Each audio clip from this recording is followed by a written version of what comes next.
ये है pursuit of the truth novel explanation का नया एपिसोड, जिसमें आप सभी का स्वागत है।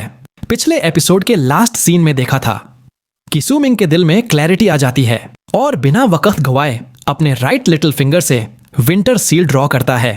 जोर की गड़गड़ की आवाज होती है और विंटर सील वाला दरवाजा खुल जाता है। अब आगे, जब विंटर सील वाला दरवाजा जोर की गड़गड़ की आवाज के साथ खुला, तुरंत सू मिंग के राइट लिटिल फिंगर पर एक चमकता हुआ रूनिक सिंबल बन गया। उस फिंगर से फ्रीजिंग लाइफलेस हवा निकलने लगी, एक ऐसा डेथली फील जो आसपास को ठंडा कर दे। सू मिंग कुछ पल तक चुप रहता है, फिर उसकी नजर अपने राइट लिटिल फिंगर पर जाती है और वो धीरे धीरे सूखने लगता है। उस उंगली का रंग उसके बाकी फिंगर से अलग हो जाता है, जैसे किसी बुजुर्ग आदमी की उंगली हो। थोड़ी देर बाद सू मिंग सिर उठाता है। उसका चेहरा पहले जैसा नहीं लगता।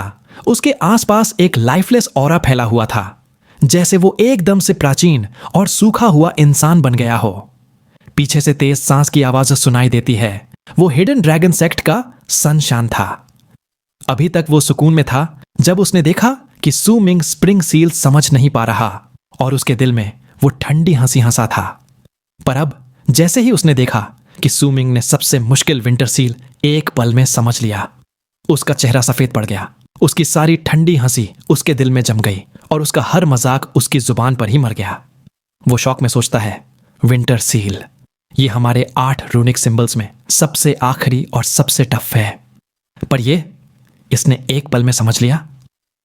सू मिंग के शरीर से निकलती लाइफलेस ऑरा ने सनशाइन को ऐसा महसूस कराया जैसे वो किसी सूखे मरते हुए पेड़ को देख रहा हो, जो बस स्प्रिंग का इंतजार कर रहा है ताकि दोबारा जीवित हो सके। कुछ दिन बीत जाते हैं। सू मिंग अब ऑटम सील को समझने की कोशिश कर रहा होता है। तब तक थाउजेंड रिवर वैली पूरी तरह ईविल स्पिरिट सेक्ट के कब्जे में आ चुकी थी। हवा में बस लड़ाई का माहौल भर गया था, पर यह सब सू मिंग को छू नहीं पाता। वो ऑटम सिंबल को देखता है, आंखें बंद करता है, फिर समर सील को देखता है और आखिर में स्प्रिंग सील पर नजर डालता है। वो अपने दिल में सोचता है, मैं विंटर सील को तुरंत समझ पाया क्योंकि मैं खुद उसी हालत में हूं, पर ऑटम, समर और स्प्रिंग हर एक पिछले से ज्यादा मुश्किल है। मेरी मौजूदा एबिलिटी से उन्हें अभी पूरी तरह समझना मुश्किल है। सू मिंग के चेहरे पर निराशा नहीं, बस शांति थी। वो धीरे से बोलता है, ऑटम मतलब डेथ का गिरना और लाइफ का दिखना, समर मतलब जिंदगी की भरमार, और स्प्रिंग जब तुम आंख खोलकर जागते हो। उसका महसूस होता है जब वो स्प्रिंग सील को समझ लेगा तब उसका सफर पूरा होगा। वो विंटर, डेथ से स्प्रिंग, लाइफ तक आ चुका होगा। फिलहाल वो इन सिंबल्स को याद में बसा लेता है। समझ अभी नहीं पा रहा, पर उनकी इमेज उसके दिमाग में चिपक गई। वो भविष्य में समझ लेगा। सू मिंग उठकर केव अबोर्ड में खुले 5 चेंबर्स पर एक नजर डालता है। उसने यहां 1 महीने का ज्यादा हिस्सा बिता दिया था बिना महसूस किए। ये खाली ट्रेजर ट्रोव भी उसके लिए एक बड़ा खजाना बन चुका था। उसकी नजर सनशाइन पर जाती है, जो अभी तक वॉल से चिपका हुआ है। सू मिंग अभी भी विंटर सील की स्टेट में था। उसका पूरा शरीर लाइफलेस, जैसे वो खुद एक चलती फिरती लाश हो। उसकी आंखों में कोई रोशनी नहीं थी। जब सनशाइन ने उसकी आंखें देखीं, उसका दिल जोर से कांप गया। उसको महसूस हुआ जैसे वो किसी मुर्दे की आंखों में देख रहा है, जो अचानक जिंदा होकर उसकी तरफ घूर रहा हो। उन आंखों में न रोशनी थी, न जिंदगी, न इमोशन, सिर्फ एक ऐसी शांति जो किसी को भी अंदर तक सुला दे या सुलाकर मार दे। सनशाइन का पूरा शरीर कांपने लगता है, उसके दांत तक बजने लगते हैं। उसके अंदर से ऐसी ठंडी सी फीलिंग उठती है जैसे उसका सोल बॉडी छोड़कर भाग रहा हो। सू मिंग सीधी सी आवाज में पूछता है, हिडन ड्रैगन सेक्ट में और ट्रेजर ट्रोव्स हैं? सनशाइन बिना सोचे सिर हिलाकर हां करता है, पर फिर घबराहट में कहता है, हैं, पर सब खाली हैं अब। सू मिंग फिर शांति से पूछता है, तुम्हारा स्टेटस क्या है हिडन ड्रैगन सेक्ट में? सनशाइन कांपती आवाज में बोलता है, मैं 9th जनरेशन डिसाइपल हूं। सू मिंग उसी शांत टोन में कहता है, मुझे एक वजह दो कि मैं तुम्हें जिंदा क्यों छोड़ दूं। उसकी आंखों में कोई किलिंग इंटेंट नहीं थी, पर उन आंखों का मुर्दा सा लुक सनशाइन के लिए मौत से भी ज्यादा डरावना था। सू मिंग अपना राइट हैंड उठाता है। उसका सूखा हुआ लिटिल फिंगर दिखाई देता है और कहता है, अगर नहीं तो मैं तुम्हारी सोल को लैंड ऑफ इमॉर्टल्स वापस भेज दूंगा। सनशाइन के पुपिल्स छोटे हो जाते हैं। उसका चेहरा सफेद पड़ जाता है। डेथ की फीलिंग उसके दिल को काटने लगती है और वो चीख के बोलता है, सीनियर, मैं सिर्फ एक नॉर्मल डिसाइपल हूं। मैं पर सुमिंग बिल्कुल शांत रहता है। उसके फिंगर से लाइफलेस ग्रे स्मोक निकलने लगता है जो सनशन की तरफ जाता है। सुमिंग फ्लैट टोन में कहता है, तुम अभी भी झूठ बोल रहे हो। तुमने इविल स्पिरिट सेक्ट के 3 लोगों को यहां बुलाया ताकि उन्हें रून से मार सको और खुद यहां छुप सको। एक नॉर्मल डिसाइपल ऐसा प्लान नहीं कर सकता। ग्रे स्मोक सनशन के बिल्कुल पास पहुंचता है। वो दर्द में टूटा सा लगता है, फिर जल्दी बोलता है, मैं 9th जनरेशन डिसाइपल हूं जिसमें ड्रैगन को सर्च करने की एबिलिटी है। मैं हिडन ड्रैगन सेक्ट के अंडर 6th रैंक तक के सील्स तोड़ने का रास्ता जानता हूं। यहां के ट्रेजर्स तो ले लिए गए हैं पर कुछ छुपाए गए हैं। अगर मुझे वापस सेक्ट भेज दिया जाए तो मैं चुपके से सब ट्रेजर्स आपको लाके दे सकता हूं। मैं कसम खाता हूं, मैं कर सकता हूं। ग्रे स्मोक सनशाइन से 3 इंच दूर रुक जाता है। उसमें किलिंग इंटेंट नहीं थी, पर उसका लाइफलेस ऑरा सनशाइन की लाइफ फोर्स को उल्टा कर रहा था। जैसे अगर वो धुआं उससे छू जाए, उसकी जिंदगी की आग तुरंत बुझ जाए। सुमिंग की आंखों में एक चमक आती है और वो पूछता है, तुम हिडन एग्जीक्यूशन ऑफ जस्टिस जानते हो? सनशाइन का दिल एकदम से जोर से धड़कता है। वो शॉक्ड होता है क्योंकि ये टेक्निक हिडन ड्रैगन सेक्ट की सबसे सीक्रेट आर्ट थी। बाहर के लोग इसका नाम तक नहीं जानते, पर सुमिंग ने डायरेक्ट पूछ लिया। सनशाइन धीरे बोलता है, मैं सिर्फ 4थी डाउ तक फ्यूज कर सकता हूं और थोड़ी सी पावर निकाल सकता हूं। सुमिंग फिर पूछता है, ब्राइट यांग स्टोन क्या है? सनशाइन का चेहरा तुरंत बदल जाता है। वो चुप हो जाता है, कुछ नहीं बोलता। सुमिंग उसका इंतजार करता है बिना जल्दी किए। काफी देर बाद सनशाइन सांस लेता है और बोलता है, ब्राइट यांग स्टोन वो सोर्स है जो इमॉर्टल्स यिन डेथ रीजन में डिसेंड करते हैं पावर यूज करने देता है। हम अपनी लाइफ फोर्स इकट्ठी करके इस स्टोन पर जमा करते हैं ताकि यहां आ सकें। हर सेक्ट को जो यहां आता है एक ब्राइट यांग स्टोन बनानी पड़ती है सोल्स को इकट्ठा करके, और अगर हमें यहां से वापस जाना हो तो भी इस स्टोन की जरूरत होती है। सुमिंग शांत लगता है, पर उसके दिमाग में थॉट्स चल रहे होते हैं। वो सोचता है, अब समझ आया क्यों इविल स्पिरिट सेक्ट इस ब्राइट यांग स्टोन को लेना चाहता है। यह बिल्कुल एक लाइफ स्टोन की तरह है जिसने उन सब इमॉर्टल्स के सोल्स को इकट्ठा किया है जो यहां डिसेंड हुए हैं। यिन डेथ रीजन के बाहर ब्राइट यांग एम्प्टीनेस है। जब ये लोग वहां से आए, ये स्टोन ही उनके बॉडीज में यिन डेथ के पॉइजन को रोक रहा होगा। अगर इविल स्पिरिट सेक्ट इस स्टोन को ले और डिस्ट्रॉय करे तो वो उन सब इमॉर्टल्स को एक साथ मार देंगे। सुमिंग फिर सनशाइन को घूरता है। उसने पहले ही गैस लगाया था कि सनशाइन ने इविल स्पिरिट सेक्ट के 3 लोगों को इस केव में बुलाया क्यों। अब उसके जवाब लगभग मिल गए थे। वो अपने मन में सोचता है, अगर मैं गु युएन हाई होता जिसका सिर्फ नेसेंट सोल बचा है, सेक्ट तबाह हो चुका है और मेरे पास वो ब्राइट यांग स्टोन है जो इविल स्पिरिट सेक्ट को चाहिए, तो मैं उसे साथ नहीं लेके भागता, मैं उसे छुपा देता। अगर वो आदमी डेथ से नहीं डरता तो वो अपना फिजिकल बॉडी एक्सप्लोड करके फाइट करता। मतलब वो लॉयल था। शायद उसने स्टोन को आधा तोड़ दिया हो, छोटा हिस्सा साथ लिया हो और बड़ा हिस्सा यहीं कहीं छुपा दिया हो। सुमिंग की आंखों में चमक आती है। उसको लगता है कि अगर उसका गैस सही है तो हिडन ड्रैगन सेक्ट एक दिन अपने वॉरियर्स को भेजेगा यह स्टोन ढूंढने, चाहे यह जगह अब उनके लिए खतरनाक क्यों ना हो। वो सोचता है, शायद मैं ये चांस हिडन ड्रैगन सेक्ट के लिए क्रिएट कर सकता हूं। तभी सनशाइन दांत पीसकर कहता है, सीनियर, अगर आप मुझे छोड़ना नहीं चाहते तो एक काम कीजिए, मैं आपको एक बड़ा गिफ्ट देता हूं। मैं अपनी जिंदगी दे दूंगा, पर हिडन ड्रैगन सेक्ट के छुपे हुए ट्रेजर्स ढूंढ दूंगा। सुमिंग अपना सर उठाता है और सनशाइन को देखता है।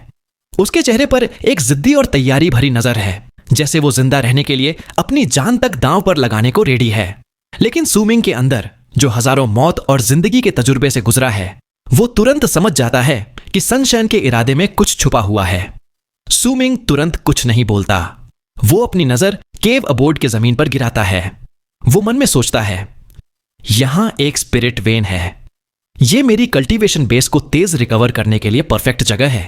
लेकिन अगर मैं इसे अब्सॉर्ब करूंगा तो बहुत बड़ी डिस्टर्बेंस होगी और ये मेरे हिडन ड्रैगन सेक्ट को बाहर खींचने के प्लान को बिगाड़ देगा। फिलहाल अब्सॉर्ब नहीं कर सकता। सुमिंग कुछ देर शांत रहता है, फिर उसकी आंखों में एक चमक दिखाई देती है। वो सोचता है, पहले मैं हिडन ड्रैगन सेक्ट के लोगों को ल्यूर करता हूं। अगर यह प्लान काम कर गया तो अच्छा, अगर नहीं तो मैं बिना किसी सोच विचार के इस स्पिरिट वेन को अब्सॉर्ब करके अपनी कल्टीवेशन को रिकवर करके बजर्कर सोल रेल्म तक पहुंच जाऊंगा। डिसीजन लेकर सुमिंग अपना हाथ हिलाता है। जो ग्रे स्मोक सनशाइन के ऊपर लटक रहा था वो तुरंत वापस उसके राइट लिटिल फिंगर में चला जाता है। सुमिंग ठंडी आवाज में बोलता है, बोलना जारी रखो। सनशाइन का दिल तेज धड़कने लगता है, लेकिन उसका चेहरा जिद्दी और कॉन्फिडेंट रहता है। उसे पता है कि सुमिंग को बेवकूफ बनाना आसान नहीं है। उसका कल्टीवेशन और दिमाग दोनों उससे बहुत आगे हैं। सनशाइन बोलता है, मेरे पास ड्रैगन्स को ढूंढने का पोटेंशियल है।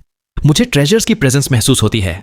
अगर मेरे सेक्ट के सीनियर्स ने ट्रेजर्स छुपा दिए हैं तो मैं अपनी जान दांव पर लगाकर भी आधी से ज्यादा चांस है, 8 में से 10, कि मैं उन्हें ढूंढ लूंगा। मैं सील्स को तोड़ नहीं सकता, लेकिन उन्हें कमजोर जरूर कर सकता हूं ताकि तुम ट्रेजर्स ले सको। यह सब करना मतलब है अपने सेक्ट को धोखा देना। मैं अपनी जान इस डील में लगाता हूं। अगर मैं कामयाब रहा तो मुझे जिंदा छोड़ देना। उसकी आवाज में न तो कोई झूठ दिखाई देता है न डर, सिर्फ जिंदा रहने की बेचैनी। अगर यह बात कोई और सुनता तो शायद वो सनशाइन पर विश्वास कर लेता, लेकिन सुमिंग सिर्फ शांत रहता है। वो सनशाइन को 2-3 बार घूर कर देखता है, फिर सिर हिलाता है। सनशाइन की सांस थोड़ी हल्की हो जाती है, लेकिन उसके चेहरे पर जिद्दी नजर और गहरी हो जाती है। अपने मन में वो सोचता है, मेरे पास सिर्फ एक चांस है। अगर मैं सफल हुआ तो ये इंसान जरूर मरेगा। अगर फेल हुआ, नहीं, मुझे फेल नहीं होना चाहिए। यह शायद इंटेलिजेंट है, पर मैं कॉन्फिडेंट हूं कि मैंने कोई गलती नहीं की। चाहे जितना शक करे, वो मेरा ऑफर मना नहीं करेगा। सनशाइन जोर से बोलता है, सीनियर, कसम खाओ, नहीं तो चाहे मैं मर भी जाऊं, कभी तुम्हारे आगे नहीं झुकूंगा। सुमिंग मन में ठंडी हंसी करता है, लेकिन चेहरे पर कोई भाव नहीं दिखाता। वो बोलता है, अगर तुमने जो कहा वो सच हुआ तो काम खत्म होते ही तुम आजाद हो जाओगे।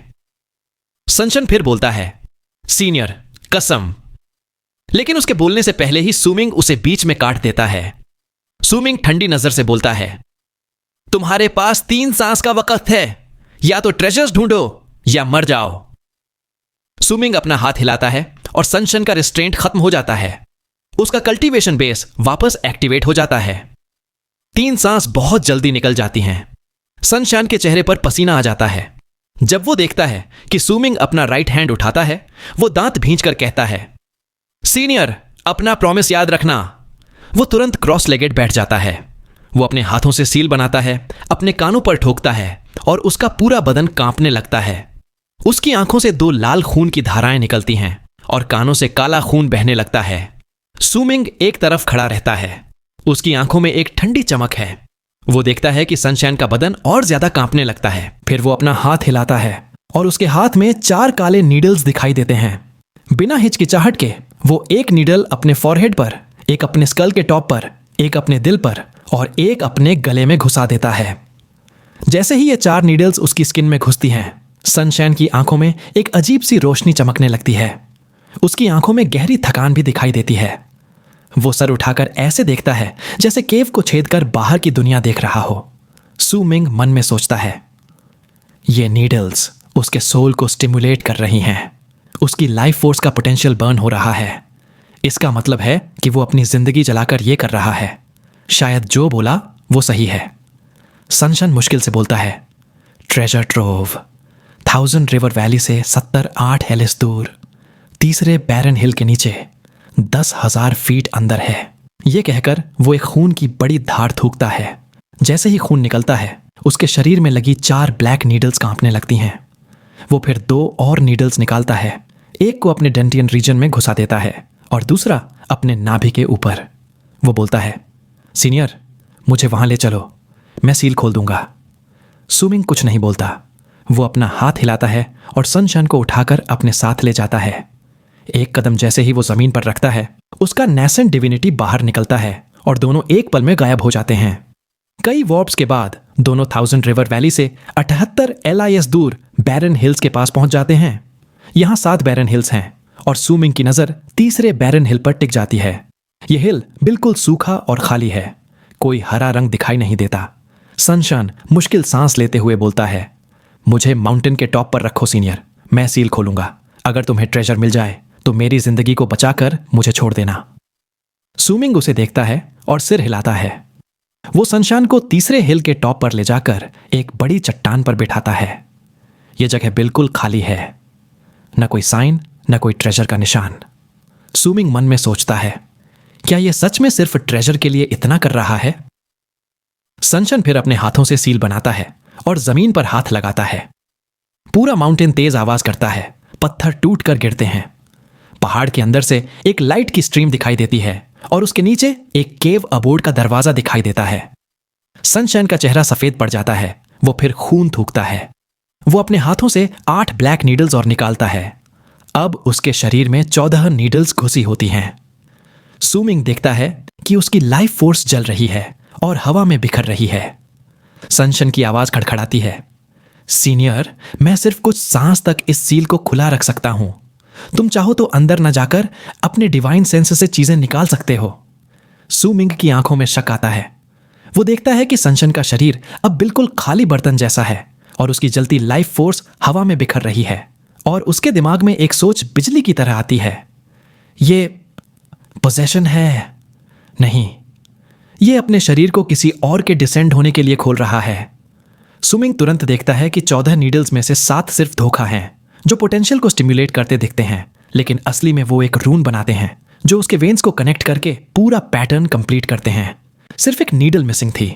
सनशन तुरंत अपना राइट हैंड उठाता है, एक ब्लैक नीडल निकालता है और बिना हिचकिचाहट के अपने लेफ्ट ईयर के ऊपर घुसा देता है। उसके चेहरे पर हरी वेन्स उभर आती हैं। वो जोर से चिल्लाता है, सीनियर, अब अंदर जा सकते हो। जैसे ही वो कहता है, माउंटेन के सेंटर से निकलती लाइट जम जाती है, फिर तेज रफ्तार से गायब हो जाती है। एक बड़ा गैप खुल जाता है। केव अबोर्ड का दरवाजा तेज गड़गड़ाहट के साथ खुल जाता है और बाहर आती है एक्सट्रीम यांग ऑरा। ये वो पल था जिसका सनशाइन को इंतजार था, जब किसी को भी अंदर खुलने वाला ट्रेजर देखकर गार्ड नीचे करना पड़ता है। उस वक्त वो अपने मन में मंत्र जपता है, आसमान के पानी में वो खूबसूरती है जो एक एम्परर को वरदान देती है, और वो खूबसूरती बीच में है। मास्टर, मेरे शरीर में अपीयर हो। सुनशन अपने दिल में जोर से वो चांट बोलता है और उसके बॉडी से निकलती हुई बर्निंग लाइफ की एनर्जी तुरंत बदलने लगती है, जैसे यूनिवर्स के किसी रूल को फॉलो कर रही हो। यह बदलाव आसमान के क्लाउड्स, स्टार्स, उनके आसपास की हवा, जमीन की शेप और दुनिया की हर चीज के साथ लिंक हो जाता है। साथ ही ये एनर्जी सनशन के बॉडी में घुसे हुए 8 नीडल्स से बनी रून से टाइट कनेक्ट हो जाती है। लगता है जैसे उस वक्त सनशन का पूरा बॉडी एक इनविजिबल ब्लैक होल बन गया हो, जो 10,000 एली दूर के किसी जगह से कनेक्ट हो गया। अब सनशन खुद एक मीडियम बन गया जो स्पेस के 2 पॉइंट्स को जोड़ रहा था, और अब एक नेसेंट डिविनिटी इस मीडियम के थ्रू उसके बॉडी में डिसेंड कर सकता था। सनशाइन अपने दिल में ठंडी हंसी करता है। वो सोचता है, मेरा प्लान फूल प्रूफ है। जब तक सूमिंग मुझ पर बिल्कुल भी ट्रस्ट न करे और स्पेल शुरू होते ही मुझे मार ना दे, मैं उसको अपने डेथ ट्रैप में ला सकता हूं। जो कुछ भी सनशन ने पहले किया, सब इसी मोमेंट के लिए था। जैसे ही सूमिंग का ध्यान उस केव अबोर्ड के खुलने पर जाएगा, वो अपने अंदर की एनर्जी को ब्लास्ट करेगा। सिर्फ एक पल चाहिए था, चाहे सूमिंग को बाद में पता चल भी जाए, फर्क नहीं पड़ता। पर असली दुनिया में सब हमेशा प्लान के हिसाब से नहीं होता, जैसे अब हुआ जब सनशन अपने दिल में चांट बोलकर अपने मास्टर की नेसेंट डिविनिटी को बुलाता है। उसे लगता है सूमिंग केव अबोर्ड को देख रहा होगा, पर सूमिंग तो सीधा उसी को ठंडी नजर से देख रहा था। उस नजर में एक छोटा सा मजाक का असर था। सनशाइन का पूरा बॉडी थरथराने लगता है। सूमिंग की नजर एक तेज ब्लेड की तरह लगती है, जैसे उसके सारे सीक्रेट्स खोल दिए हों। सनशाइन को लगता है कि वो सूमिंग से कुछ छुपा ही नहीं सकता। सनशाइन अपने मन में चिल्लाता है, इम्पॉसिबल! ये कैसे मेरे थॉट्स समझ गया? मैंने कोई गलती नहीं की। उसका दिल जोर से धड़कता है और वो कांपने लगता है, पर अब सोचने का वक्त नहीं था। जल्दी से वो अपने हाथ उठाता है, एक सील बनाता है और अपने ही बॉडी पर स्ट्राइक करता है। तुरंत उसका बॉडी जोर से हिलता है और एक पावरफुल माइट बाहर फैलती है। लगता है जैसे उसके अंदर से एक और डिवाइन सेंस आ गया हो, जो जल्दी से बड़ा होता है और सनशन के बॉडी को अपने कंट्रोल में लेकर एक नेसेंट डिविनिटी बन जाता है। शुरुआत से लेकर अब तक सूमिंग ने उसे रोकने की कोशिश नहीं की। सनशाइन को यह देखकर खुशी होती है, पर साथ ही एक बेचैनी भी। उसे फिर से लगता है कि वो सूमिंग के थॉट्स को समझ नहीं पा रहा। सूमिंग ठंडे स्वर में पूछता है, डिसेंड कंप्लीट हो गया? जैसे ही सूमिंग बोलता है, सनशाइन का दिल जोर से कांपने लगता है। उसे समझ आ जाता है कि सुमिंग को पहले से पता था कि वो क्या कर रहा है, पर फिर भी उसने पूरा प्रोसेस होने दिया। यह तभी हो सकता है या तो सुमिंग पागल हो या उसको अपने पावर पर पूरा भरोसा है। सुमिंग को पूरा यकीन था कि चाहे सनशाइन अपने मास्टर को डिसेंड करा ले, वो फिर भी उन्हें आसानी से हरा देगा। पर सनशाइन को यह बात समझने में देर हो जाती है। ये थॉट्स उसके दिमाग में आते ही उसका होश एक झटके से डूब जाता है। उसने अपनी डिवाइन एबिलिटी कास्ट कर ली थी और जो डिवाइन सेंस उसके बॉडी में आया था वो एक नेसेंट डिविनिटी बनकर सेटल हो जाता है। उसकी आंखें बंद हो जाती हैं, सिर नीचे गिरता है, सारा ची खत्म हो जाता है। लेकिन उसी पल एक खौफनाक माइट उसके ची की जगह ले लेती है और उसके बॉडी से ब्लास्ट होती है, लेकिन वो सिर्फ 10,000 फीट के एरिया में सीमित रहती है। शायद वो चाहता है कि इविल स्पिरिट सेक्ट को इसकी खबर ना हो। सनशाइन के होठों से एक भारी आवाज निकलती है, सर आप बस देखते रहेंगे? मुझे डिसेंड करने दिया, अब मैं आपको कैसे रिपे करूं? जब वो बोलता है उसकी बंद आंखें खुल जाती हैं और उनमें बिजली की चमक जैसी स्पार्कल आता है। सिर उठाते ही उसका बॉडी सू मिंग के सामने तेज एजिंग करने लगता है।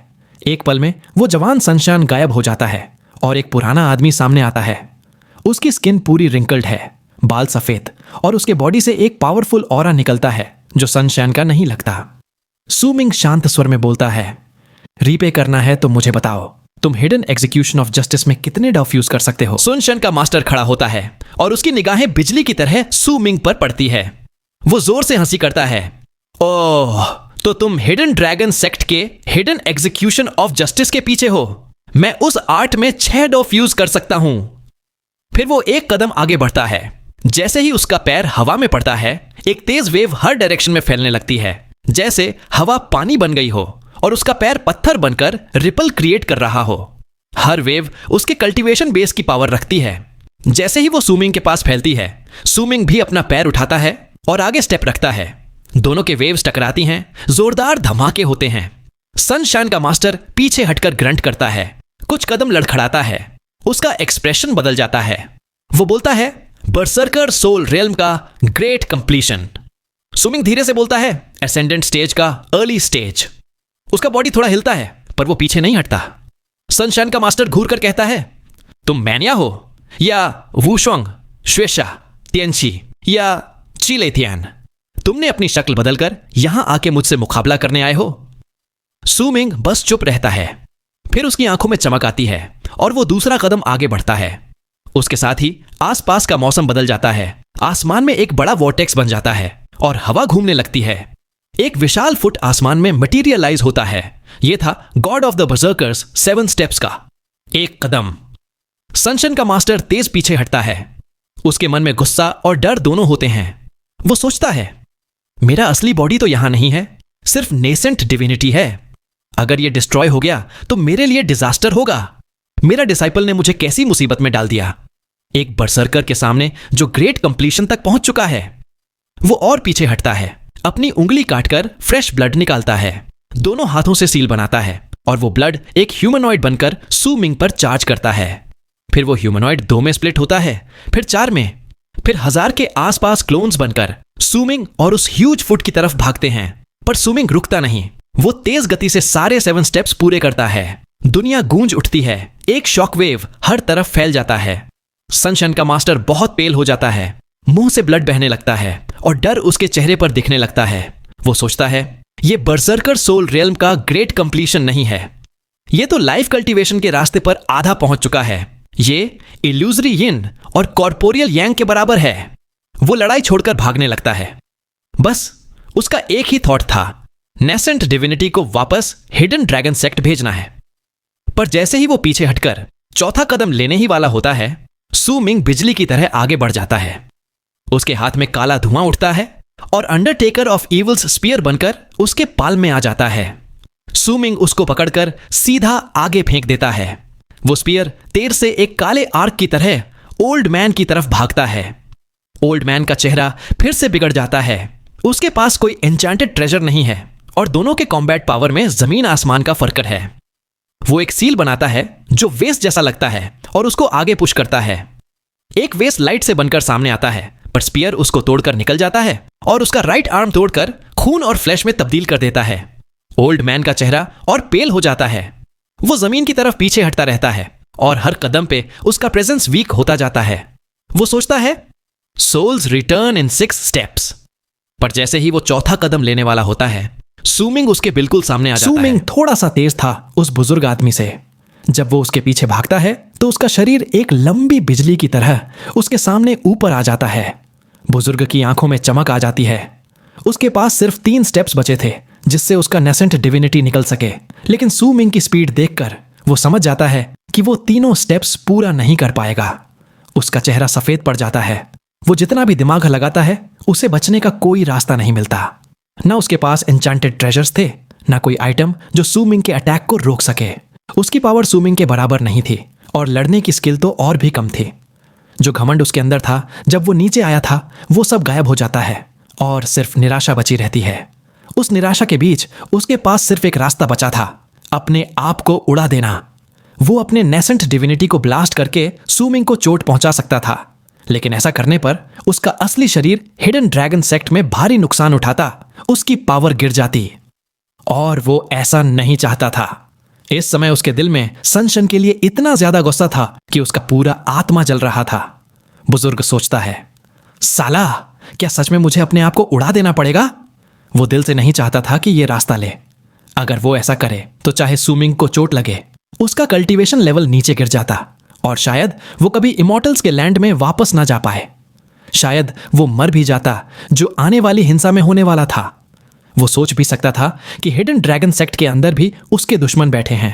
अगर उसकी पावर गिर गई तो एक छोटी सी गलती भी उसकी बर्बादी का कारण बन सकती है। ये एक ऐसी परिस्थिति थी जिसमें कोई रास्ता नहीं लग रहा था। ये सब विचार उसके दिमाग में बस एक पल के लिए घूमते हैं। जैसे ही वो देखता है कि सूमिंग और करीब आ रहा है, वो समझ जाता है कि चौथा स्टेप लेने से पहले ही सूमिंग उसके करीब पहुंचकर उसे रोक देगा। बुजुर्ग सोचता है, अब क्या करूं? वो आंखों को खोलता है।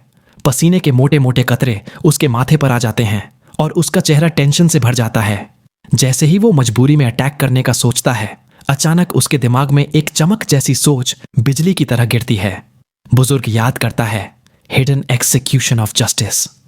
जब मैं यहां आया था तब इस बंदे ने सबसे पहले मुझसे इसी बारे में पूछा था। वो असेंडेंट स्टेज पर पहुंच चुका था, इसलिए उसका दिमाग बहुत तेज था। उसे तुरंत समझ आ जाता है कि उसे अब क्या करना है, और जैसे ही वो समझता है उसके दिल में दर्द उठता है। बुजुर्ग अपने मन में सोचता, कितना चालू आदमी है ये। अगर ये बर्जर्कर्स के बीच रहा तो ये इमॉर्टल्स के लिए भविष्य में सबसे बड़ा दुश्मन बनेगा। ये मेरा इंतजार कर रहा था हिडन ड्रैगन सेक्ट के हिडन एग्जीक्यूशन ऑफ जस्टिस के लिए। पता नहीं इसने इसके बारे में कहां सुना, लेकिन उसका चेहरा देखकर लगता है कि वो इस आर्ट को अच्छी तरह जानता है और यह भी जानता है कि कोई भी इसे कास्ट कर सकता है। इसने पक्का मेरे डिसाइपल से पूछा होगा और जवाब से संतुष्ट नहीं हुआ होगा, इसलिए मुझे नीचे आने दिया। यह सब इसके प्लान का हिस्सा था और बेचारा सनशन तो कुछ समझा ही नहीं। यह मुझे यहां नीचे लाने का प्लान था क्योंकि इसे पता था कि मैं इसे हरा नहीं पाऊंगा और भागूंगा। यह भी जानता था कि मैं अभी अपने फैसले पर उलझा हुआ रहूंगा। और मुझे याद दिला दिया उसका पहला सवाल। अब सब साफ है। यह नहीं चाहता कि मैं अपने आप को उड़ा दूं और उसको भी चोट पहुंचाऊं। वो मुझे जाने देगा, लेकिन बदले में हिडन एग्जीक्यूशन ऑफ जस्टिस। बुजुर्ग के चेहरे पर मजबूत इरादा आ जाता है। जैसे ही सूमिंग उसके बिल्कुल करीब आने वाला होता है, वो अपना दायां हाथ उठाता है और आगे फेंकता है। बुजुर्ग जोर से बोलता है, हिडन ड्रैगन 9th डाओ, ऑटम हार्वेस्ट विंटर स्टोरेज, और उसका दायां हाथ हिलता है। तुरंत उसकी दाईं आंख में एक धुंधली छाया उभर आती है। आगे बोलता है, हिडन ड्रैगन 8th डाओ, हिडन इन सीक्रेट।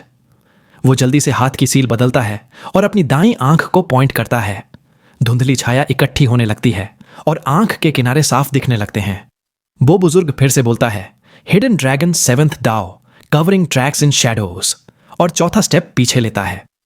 उसकी प्रेजेंस फिर कम हो जाती है और धुंधली और साफ छाया उसके दाएं हाथ में मिलकर उसकी दाईं आंख को ऐसे दिखाती है जैसे वो पूरी तरह अंधेरे में छुप गई हो।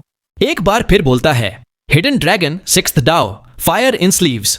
फिर बुजुर्ग अपना बायां हाथ उठाता है, सील बदलता है। उसकी स्लीव में चिंगारियां चमकती हैं और तुरंत उसकी दाईं आंख में आग की रोशनी चमक उठती है। उसका प्यूपिल ऐसे दिखने लगता है जैसे वो जलती हुई आग का गोला हो। उस समय उसकी दाईं आंख 4 स्टेट्स में घूमती है, धुंधली, साफ, आग और इल्यूजन्स। और ये सब मिलाकर एक अजीब और डरावना मंजर बनाते हैं। बुजुर्ग नीचे से चिल्लाता है, हिडन ड्रैगन थर्ड डाओ, क्राउचिंग टाइगर, हिडन ड्रैगन, और 5वां स्टेप लेता है। उसकी प्रेजेंस बहुत कम हो जाती है और उसका नेसेंट डिविनिटी ऐसे लगता है जैसे कभी भी हवा में बिखर सकता है। उसके सामने सील की आफ्टर इमेजेस फॉग की तरह बनकर उभरते हैं। ड्रैगन के गरजते आवाज के साथ वो आफ्टर इमेजेस एक घूमता हुआ ड्रैगन बनाते हैं। जैसे ही वो ड्रैगन बनता है, बुजुर्ग की दाईं आंख में लाल लहू की लाइंस उभरकर टाइगर के स्ट्राइप्स का पैटर्न बनाती है और वो ड्रैगन उस आंख में घुस जाता है। बुजुर्ग जोर से चिल्लाता है, hidden dragon second Dao, concealment in the void. उसकी आंख में खून की लाइंस ड्रैगन और टाइगर का पैटर्न बनाती है और किनारों पर 8 ट्राइग्राम्स चमक उठते हैं। लाल रोशनी से उसकी आंख और भी खतरनाक दिखने लगती है। फिर वो अपना हाथ आंख के सॉकेट में डालता है, दर्द को इग्नोर करके उस आंख को खींच निकालता है और सुमिंग की तरफ फेंक देता है, जो शांत चेहरे के साथ उसकी तरफ आ रहा होता है।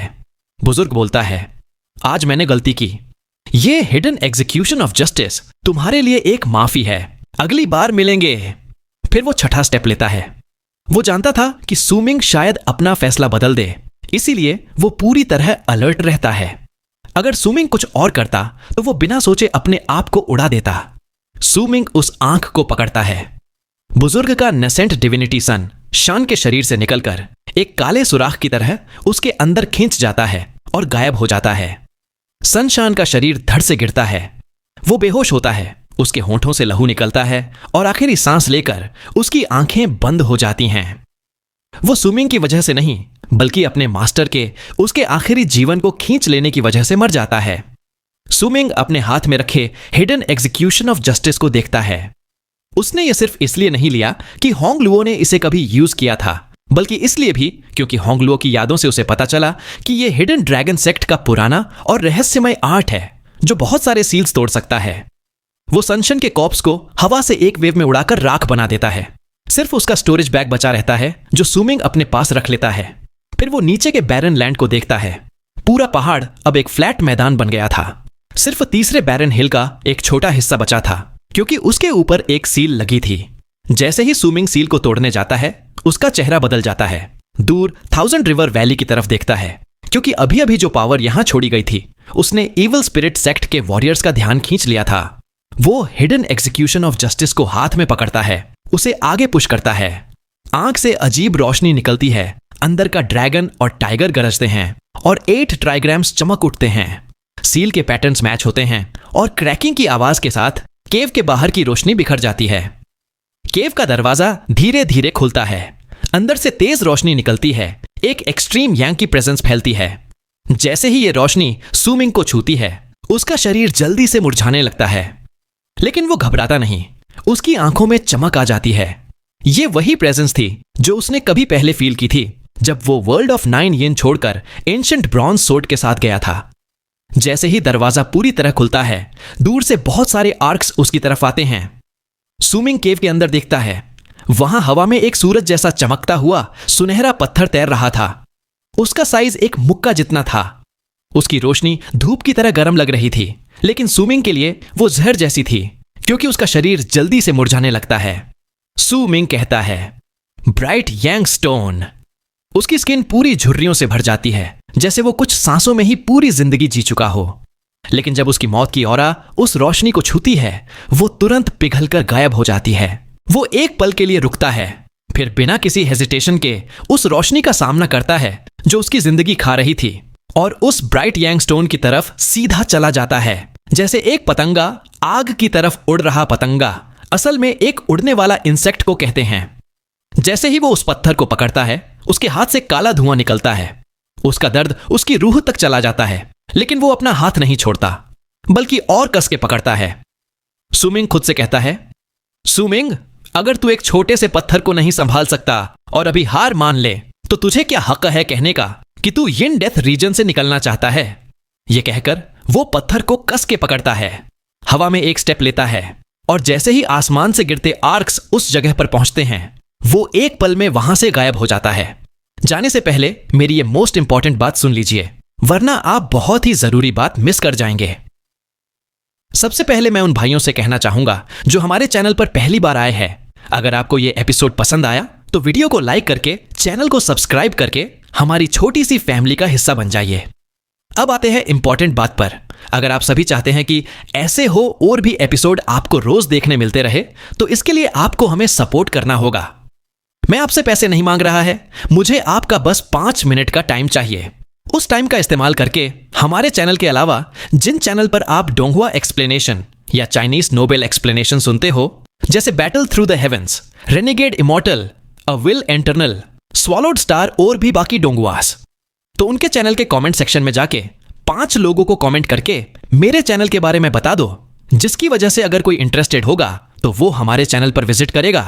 और अगर हमारे वीडियो उन लोगों को पसंद आता है तो वे भी हमारी YouTube फैमिली का हिस्सा बन जाएंगे, जिससे मुझे और मेरे इस छोटे से चैनल को सपोर्ट मिल सकेगा, जिसकी वजह से चैनल पर फ्यूचर में आगे के एपिसोड आते रहेंगे। अगर नहीं तो एपिसोड आना बंद हो सकता है और मुझे ये चैनल मजबूरन बस छोड़ना पड़ेगा।